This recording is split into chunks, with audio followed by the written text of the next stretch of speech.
Hello friends, welcome to Anusha Tushar vlogs. ಇವತ್ತಿನ ವ್ಲಾಗಲ್ಲಿ ನಾನು street style bread egg masala ಹೇಗೆ ಮಾಡೋದು ಅಂತ ತೋರಿಸ್ತಾ ಇದ್ದೇನೆ. ತುಂಬ ಡಿಲಿಷಿಯಸ್ ರೆಸಿಪಿ ಇದು. One of the favourite recipe ಕೂಡ ನಂದು. ಸೊ ಫ್ರೆಂಡ್ಸ್, ವಿಡಿಯೋ ಸ್ಟಾರ್ಟ್ ಮಾಡೋಕ್ಕಿಂತ ಮೊದಲು ಯಾರಿನ ನನ್ನ ಚಾನಲನ್ನು ಸಬ್ಸ್ಕ್ರೈಬ್ ಮಾಡಲಿಲ್ಲ, ಪ್ಲೀಸ್ ಸಬ್ಸ್ಕ್ರೈಬ್ ಮಾಡಿ. ಹಾಗೆ ಬೆಲ್ ಐಕನನ್ನು ಕೂಡ ಕ್ಲಿಕ್ ಮಾಡಿ. ಇದರಿಂದ ನಾನು ಯಾವುದೇ ಹೊಸ ವಿಡಿಯೋ ಹಾಕಿದರೂ ಕೂಡ ನಿಮಗೆ ನೋಟಿಫಿಕೇಶನ್ ಬರುತ್ತೆ. ಬ್ರೆಡ್ ಎಗ್ ಮಸಾಲ ಮಾಡೋದಕ್ಕೆ ಬೇಕಾಗುವ ಇಂಗ್ರೀಡಿಯೆಂಟ್ಸ್ಗಳು, ನಾನಿಲ್ಲಿ 8 ಸ್ಲೈಸ್ ವೈಟ್ ಬ್ರೆಡ್ಡನ್ನು ಈ ಥರ ಸಣ್ಣ ಸಣ್ಣ ಪೀಸಸ್ ಆಗಿ ಕಟ್ ಮಾಡಿ ಇಟ್ಕೊಂಡಿದ್ದೇನೆ.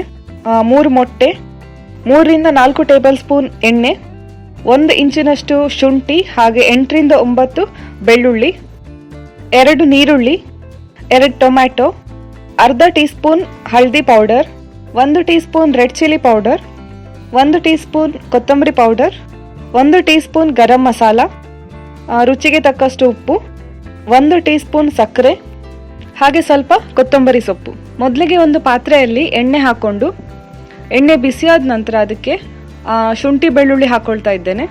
ಅದನ್ನು ಚೆನ್ನಾಗಿ ಫ್ರೈ ಮಾಡಿಕೊಂಡು ಇವಾಗ ಹೆಚ್ಚಿಟ್ಕೊಂಡಿರುವ ನೀರುಳ್ಳಿಯನ್ನು ಹಾಕ್ಕೊಳ್ತಾ ಇದ್ದೇನೆ.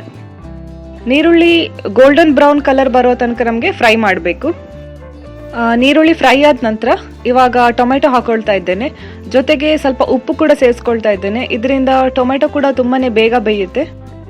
ಟೊಮೆಟೊವನ್ನು ಚೆನ್ನಾಗಿ ಸ್ಮ್ಯಾಶ್ ಆಗೋ ತನಕ ಬೇಯಿಸ್ಕೊಳ್ಳಿ. ಟೊಮೆಟೊ ಚೆನ್ನಾಗಿ ಬೆಂದ ನಂತರ ಅದಕ್ಕೆ ನಾನು ಎಲ್ಲ ಪೌಡರ್ಸನ್ನು ಹಾಕ್ಕೊಳ್ತಾ ಇದ್ದೇನೆ. ಹಳದಿ ಪೌಡರ್, ರೆಡ್ ಚಿಲ್ಲಿ ಪೌಡರ್, ಕೊತ್ತಂಬರಿ ಪೌಡರ್, ಹಾಗೆ ಗರಂ ಮಸಾಲ. ಎಲ್ಲವನ್ನು ಚೆನ್ನಾಗಿ ಒಂದ್ಸಲ ಮಿಕ್ಸ್ ಮಾಡ್ಕೊಳ್ಳಿ. ಎಲ್ಲ ಪೌಡರ್ಸ್ಗಳು ನೀರುಳ್ಳಿ ಟೊಮೆಟೊ ಒಟ್ಟಿಗೆ ಚೆನ್ನಾಗಿ ಮಿಕ್ಸ್ ಆಗಬೇಕು. ಇವಾಗ ನಾನು ಸಕ್ಕರೆಯನ್ನು ಆ್ಯಡ್ ಮಾಡಿ ಒಂದ್ಸಲ ಚೆನ್ನಾಗಿ ಮಿಕ್ಸ್ ಮಾಡ್ತಾ ಇದ್ದೇನೆ. ಎಲ್ಲ ಚೆನ್ನಾಗಿ ಮಿಕ್ಸ್ ಆದ ನಂತರ ಇವಾಗ ನಾನು ಮಸಾಲವನ್ನು ಸೈಡ್ ಮಾಡಿಕೊಂಡು ಮಧ್ಯದಲ್ಲಿ ಈ ಥರ ಮೊಟ್ಟೆಗಳನ್ನು ಹಾಕ್ಕೊಳ್ತಾ ಇದ್ದೇನೆ. ಮೊಟ್ಟೆಯನ್ನು ನೀವು ಮೊದಲೇ ಬೀಟ್ ಮಾಡಿ ಕೂಡ ಹಾಕ್ಬೋದು. ಮೊಟ್ಟೆ ಮತ್ತು ಮಸಾಲವನ್ನು ಚೆನ್ನಾಗಿ ಈ ಥರ ಮಿಕ್ಸ್ ಮಾಡಿಕೊಂಡು ಸ್ವಲ್ಪ ಬೇಯಲಿಕ್ಕೆ ಬಿಡಿ. ನೀವಿಲ್ಲಿ ಉಪ್ಪು ಕೂಡ ಸರಿಯಾಗಿದೆಯಾ ಇಲ್ವಾ ಅಂತ ಚೆಕ್ ಮಾಡ್ಕೊಳ್ಬೋದು. ಮಸಾಲ ಎಲ್ಲ ಚೆನ್ನಾಗಿ ಬೆಂದಿದೆ. ಇವಾಗ ನಾನು ಬ್ರೆಡ್ ಹಾಕ್ಕೊಳ್ತಾ ಇದ್ದೇನೆ. ಎಲ್ಲ ಬ್ರೆಡ್ ಪೀಸಸ್ ಒಟ್ಟಿಗೆ ಮಸಾಲವನ್ನು ಚೆನ್ನಾಗಿ ಮಿಕ್ಸ್ ಮಾಡ್ಕೊಳ್ಬೇಕು.